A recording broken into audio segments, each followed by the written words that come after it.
Ladies and gentlemen, at this particular moment, allow me to bring to us the international coordinator of the Consortium of 7th August 1993 Victims Association, Madam Caro Wafai. Please give it up for Madam Caro Wafai. Asante sana, mpigieni makofi mazuri tafadhali. Haijawa rahisi, ni mkono wa Bwana.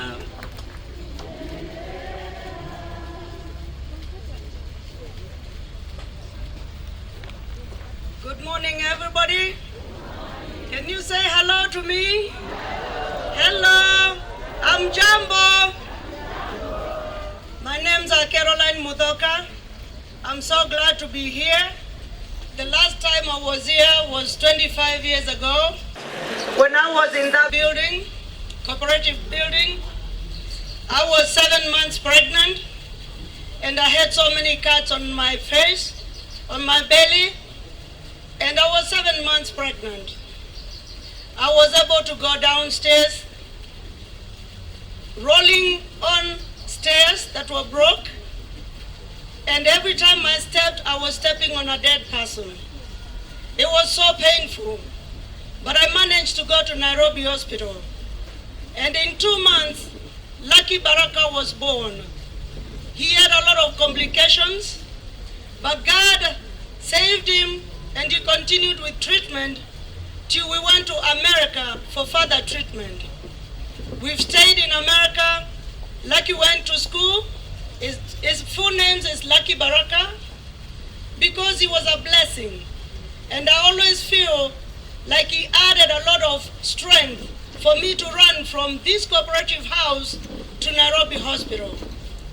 When I was taking him to Kenyatta hospital, I met with victims who were suffering, people that were blind, people that were dying. And through that, I called Douglas Diallo and we started Visual 7th August, which was a victims association. And we went to Oklahoma City, where we met with Oklahoma victims, and they all came here, and that's how this memorial park was started. They spoke to the embassy and requested for a memorial park. This is a place we come for peace, to remember those who passed on that day, those who turned totally blind, those children that are orphaned, those people that are going to hospital but they cannot afford it. And through our struggles, as I was in America, I continued contacting my fellow victims. And we felt of starting a consortium which includes all the victims. Whether you lost somebody, whether you were injured, we've come together to speak one voice because we've been forgotten. We were not fighting with anybody, but we were victims. The Americans were fighting with Al-Qaeda. We Kenyans, we were busy working, but we were caught in the midst. And after 3 years, they abandoned us. We have struggled for 25 years. And through my friendship with my Honorable, humble Senator Kavindu, she visited me in America. And I told her, our fate, our people are still dying. They are still suffering. There is no medical. It's 25 years. What can you do as a government officer to help us? She heard that cry and she told me that I will fight for you. And I will leave no stone unturned. I will leave no stone unturned. And that's when Senator Kavindu took the bill to the motion. We were all tuning on that broadcast every day. Sometimes they will skip and we will lose hope. When we don't hear that motion being read, as victims, we'll lose hope. But we kept faith and hope. And at the end of the day, the bill was passed. Amen. Amen. Amen.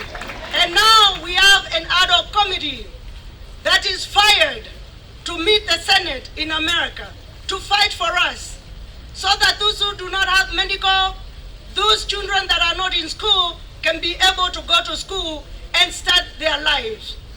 And this is the committee of the consortium that I've been working with when I'm in America. I've been keeping them on their toes. And here we have Rachel, we have Stanley, who is my assistant, the national convener. We have Esther, who is in charge of cooperative building. We have Philomena, who is in charge of Ufundi. We have Jane, who is in charge of diaspora. We have Kengori, that is in charge of Tana and Other Rivers Development Authority. We have Margaret, who is in charge of Ministry of Trade. We have Grace, who is in charge of the orphans. And on this side we have George Gige, who is in charge of the Bomb Blast Forum. We have Justice Kimathi, who is in charge of National Housing Corporation. We have Ruth, who is working with Mr. Gige with the Bomb Blast Forum. We have Anissa Mwilo, who is in charge of everybody that lost their family member. Those are the widowed.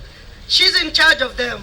We have Mr. Ali, who has been keeping all the victims alert by visiting them. I think you all know him. Let's appreciate him. Yes, he's in charge of 7th August 1998 Association. We have Leonora. She has about 300 people from Teachers Service Commission that are still suffering. And one of them passed away last week. And we are about to go to a burial because of the effects of this bombing. And here we have Lillian Muniva. Lillian was pregnant, and she's in charge of all the mothers that were pregnant. We have about 29 children that suffered, and they still suffer. I appreciate you all. Thank you so much. Thank you, MC. And that's about the consortium.